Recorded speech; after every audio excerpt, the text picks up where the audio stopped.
Hello everyone, welcome to another video. In this video is a discussion of the poem Sci-Fi by Tracy K as part of the Booktube Poetry Club, which was started by Mark from WordsWordsEverywhere. I'll link his channel down below and also post a link to his video about this poem, which should be up. And I'm pre-recording this video, but I'm assuming he will do one of his lovely poetry readings for us.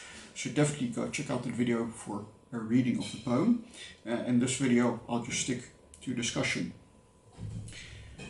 So the poem Sci-Fi seems to be about the future that certain science fiction stories point us towards, the future of post-singularity, where post-humanism, where humans mainly exist in the form of minds. We don't have human bodies anymore, but we are uploaded in some form of artificial intelligence or computer-based existence or some other form of existence that's not tied to corporeal bodies anymore, especially if we look at the last stanzas about drifting in space. A couple and it seems to be kind of critiquing how uninteresting and boring and pointless that future would be. Before that, there are a couple of interesting things. So we start off with the fact there will be no edges but curves, like nothing sharp, nothing dangerous, only kind of soft, gentle shapes, clean lines pointing only forward towards the future, progress, etc. It says history with its hard spine and dog-eared corners will be replaced with nuance. Again, no more hard edges and corners, but softened nuance. Hardness is going away, softened by nuance. But also, a bit more interesting there, that nuance replaces history. I find an interesting point. So history with its hard spine, evoking kind of hardback volumes stacked in a library. Dog-eared corners, so parts of history that always get referred to. And I think in our culture we have these key moments, key points that we do refer to. National heroes, national events. National, I think, is also a key point in that, because history serves in part to give us a national identity these days. And we are bound by the fact that we trace our descent to certain people that were involved in these events, somehow or another. And it says history will be replaced by nuance. And that is something we see going on today. So we have a lot of national heroes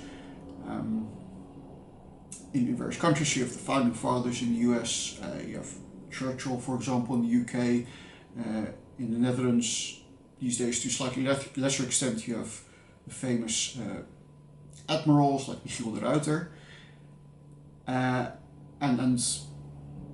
kind of the more old-fashioned way of looking at these people was kind of as heroes of the people to be emulated with lots of great qualities.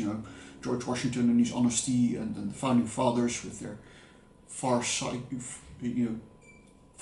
to write a constitution for the nation. But they also often had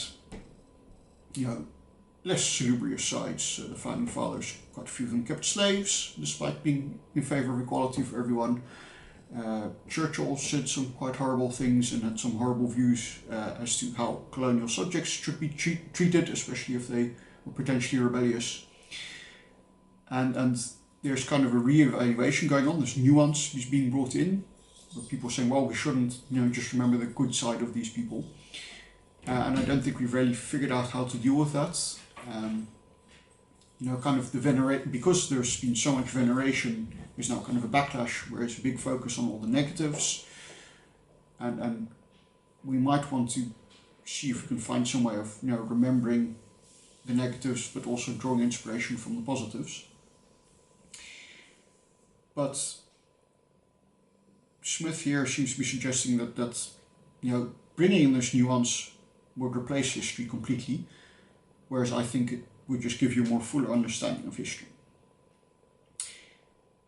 Anyway, that's just a side point, because then the rest of the poem seems to be less about that erasing of history, although that does come back a bit, and more about the future, where women will still be women, but the distinction will be empty, presumably because there are no more bodies. In the same way, sex only exists in the mind,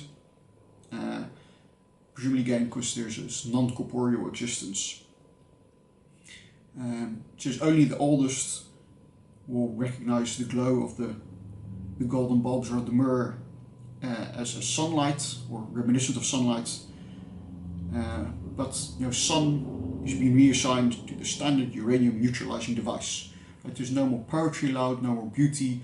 There's just utilitarian devices that have names. We don't know what the standard uranium neutralizing device does or is supposed to be do. Apparently there are still households and nursing homes. I'm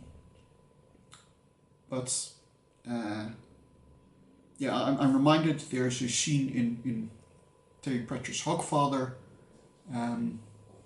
about the sun and the sun rising. If you've read Hogfather, you'll now hopefully know which one I mean. And it's to do with the importance of names rather than just utilitarian descriptions. And kind of the corollary to that, or the implication, although it's not explicitly said, is that poetry itself doesn't exist anymore, right? If sun, with all its associations of life and daylight, etc., can just be arbitrarily reassigned because presumably some committee or something somewhere decided that this word shouldn't apply to that anymore, should just apply to that. Can you still have poetry? And that kind of leads into kind of the depressing ending of this poem. She kind of says, and yes, we'll live to be much older. So it's kind of a grudging admittance of, yeah, okay, there is that, I guess, but, right? And it says, we'll live to be much older thanks to popular consensus. And there's a very interesting ambiguity in there, I think. Because what exactly does it mean that you'll live to be older thanks to popular consensus? Is there a popular consensus that limits lifespans objectively? Right? So there's a Star Trek Next Generation episode, for example, that is about a society where at the age of 60 everybody commits a ritual suicide, right? And this is kind of socially enforced because you have to make way for the younger generation to ensure that there's enough resources for them, etc. So when you turn 60, you have a big party, you say goodbye to everyone, you commit suicide. Is that this kind of, is that a similar situation here, right? Where there's a popular consensus which is decided, well, this is the limit of your lifespan, and that's as old as you're allowed to get, and beyond that, either you commit suicide or we don't supply any more resources to allow you to live longer. And is that why there's a popular consensus that decides how old we get to be? Or is it about the subjectivity of the perception of time? Is it that we're living to be the same amount of time, however long that is, but it's just kind of there's a popular consensus that this seems to be really long now, and now we're really old, right? Is 50 really old, or is it still middle age, or is it still quite young? That's a subjective judgment, and it could be that here it's suggesting that what is considered old is based on popular consensus, even though objectively the amount of time is the same. But apparently we do get to live much older because we get to be eons away from even our own moon. We kind of get a very bleak ending. We are weightless, we are unhinged, it's not entirely sane anymore. We will drift in the haze of space, which will be, once and for all, scrutable and safe. There's no more mystery, there's no more danger, which are things that we're trying to work towards, especially in the more optimistic strands of science fiction, right? That maybe also the very golden age view of science fiction, so from the 50s and 60s. The point of science is to understand the universe, understand all the mysteries, and make life as comfortable as possible and therefore also safe, right? no more disease, no more hunger, no more poverty, etc., etc. Robots to protect us in Asimov stories. And so Smith is kind of pointing towards such an endpoint, right? We know everything there is to know about space. It is scrutable. We've eliminated all hazards. We are safe. And there's nothing left to do but drift, weightless, and unhinged. So that to me is this kind of the point of this poem as a whole, is it's critiquing the kind of optimism of the transhuman, post-human end goal, end state that is projected, and suggesting that that is actually not something that we should be happy about or striving to achieve. So yeah, that is kind of the summary of what I found in the poem. I'm looking forward to seeing all of your views. If you're interested in getting involved in the Poetry Club, do join in. I'll leave links down below to Mark's introduction, and yeah, looking forward to hearing your thoughts, either in your own videos or in the comments below. Bye bye.